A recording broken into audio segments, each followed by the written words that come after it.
अब हम लोग क्वेश्चन नंबर फर्स्ट सॉल्व करेंगे। क्वेश्चन नंबर फर्स्ट क्या है, देखिए नीचे कुछ बिंदुओं के निर्देशांक दिए गए हैं बोल रहा है।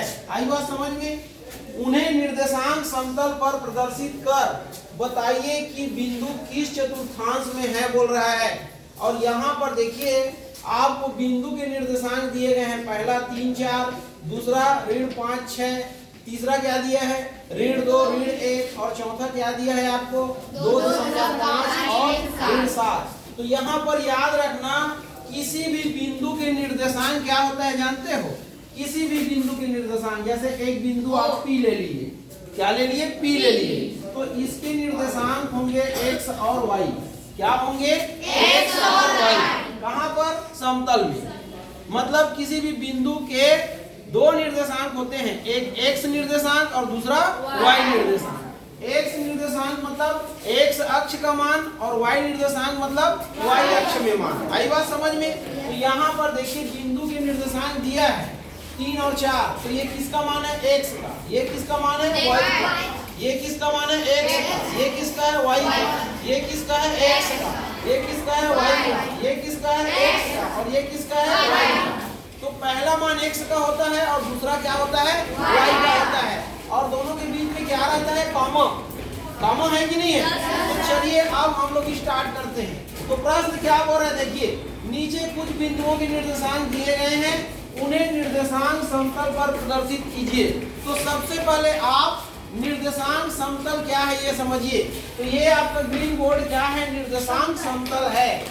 आपका ग्रीन बोर्ड क्या है, निर्देशांक समतल है। आई बात समझ में। अब चलिए इसमें हम लोग प्रदर्शित करेंगे, किसको प्रदर्शित करेंगे, इन बिंदुओं को। तो कैसे प्रदर्शित करेंगे देखना। तो सबसे पहले आप क्या करना, एक खड़ी लाइन खींच लेना। ये खड़ी लाइन है कि नहीं है, इसको ऊर्ध्व रेखा या वर्टिकल लाइन बोलते हैं। अब देखिए एक ऐसा क्षैतिज रेखा खींच लेना, इसको हॉरिजॉन्टल बोलते हैं। दोनों एक दूसरे को कहां पर प्रतिच्छेद कर रहे हैं, यहाँ पर। इसको O से दर्शाएंगे और इसके निर्देशांक होते हैं 0 0।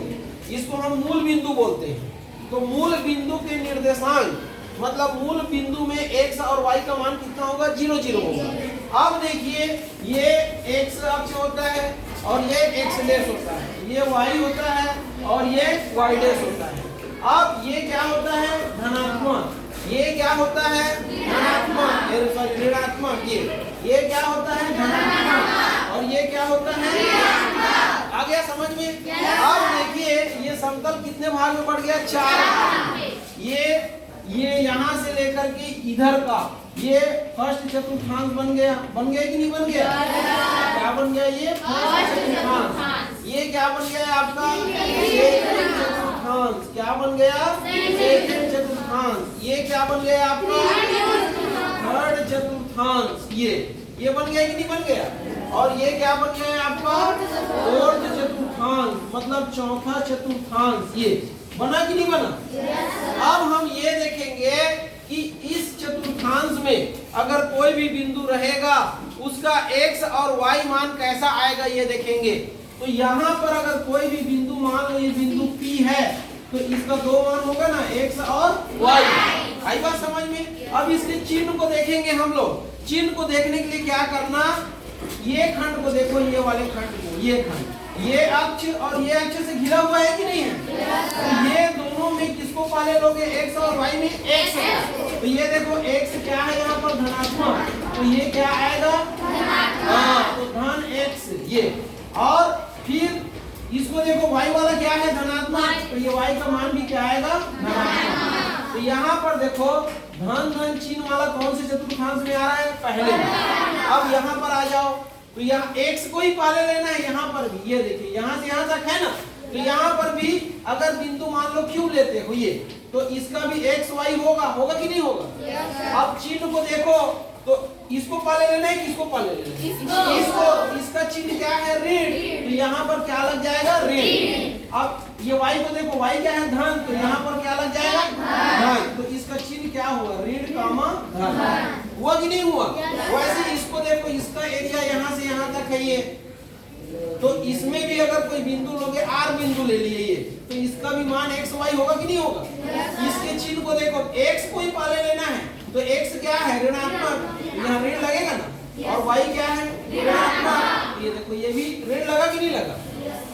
आगे समझ में।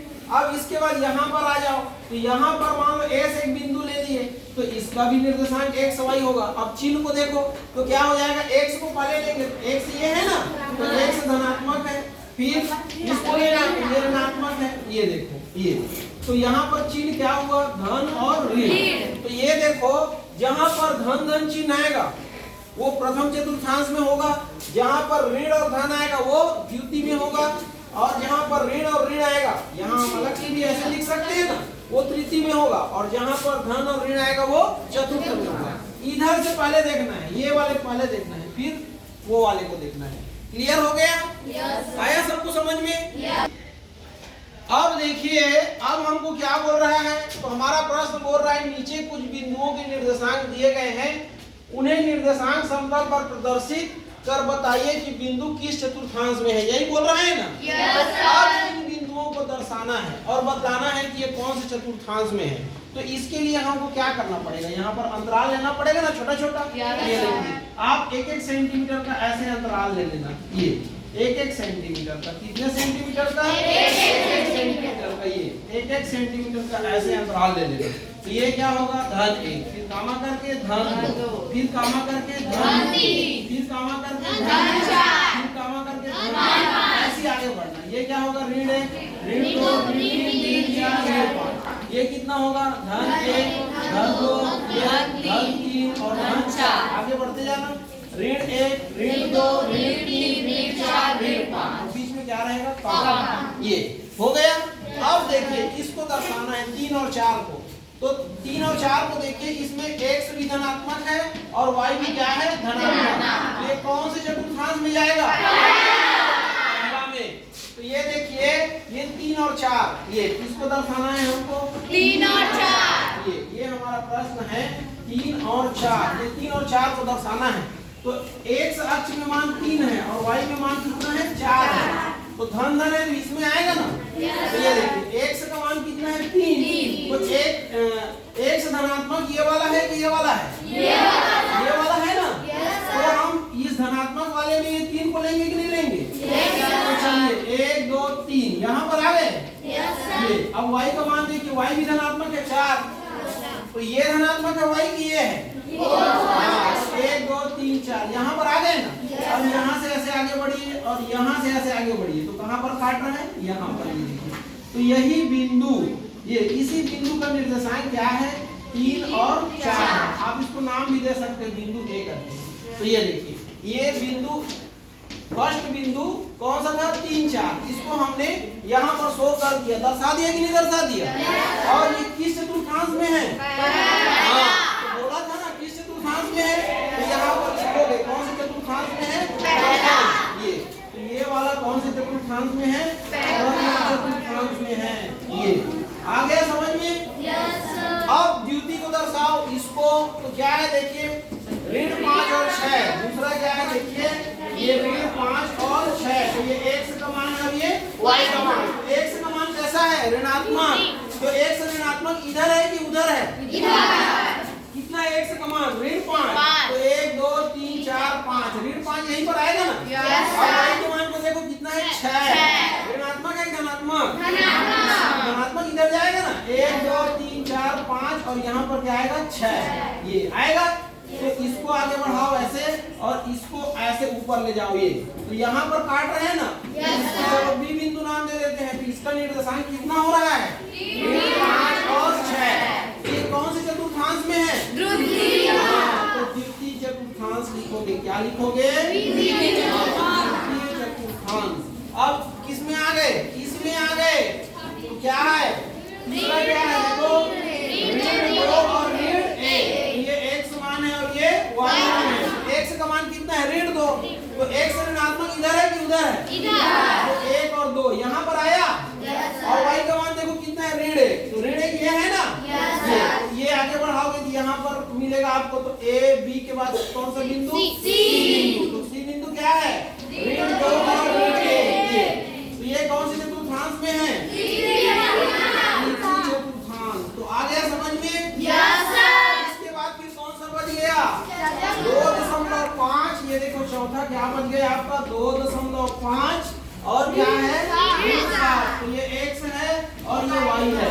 तो x का मान 2.5 है, धनात्मक है। तो देखो 1 और 2 और ये 3, तो 2 और 3 के बीच में आधा होता है ना, यहाँ पर क्या आ जाएगा आपका 2.5।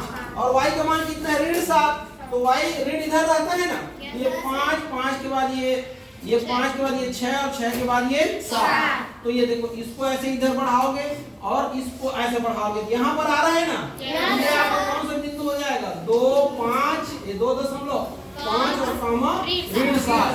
तो इसको डी बिंदु नाम दे दो। ये तो ये कौन से चतुर्थांश में है, चतुर्थ चतुर्थांश। कौन सा चतुर्थ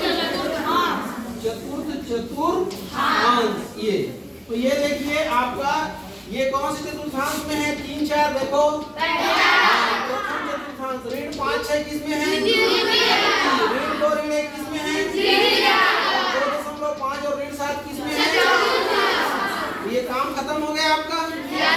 ऐसे आपको बतलाना है, आप चतुर्थांश भी बता दिए और बिंदु को दर्शा भी दिए। सबको समझ में आया? ऐसे आपको सॉल्व करना है, ठीक है।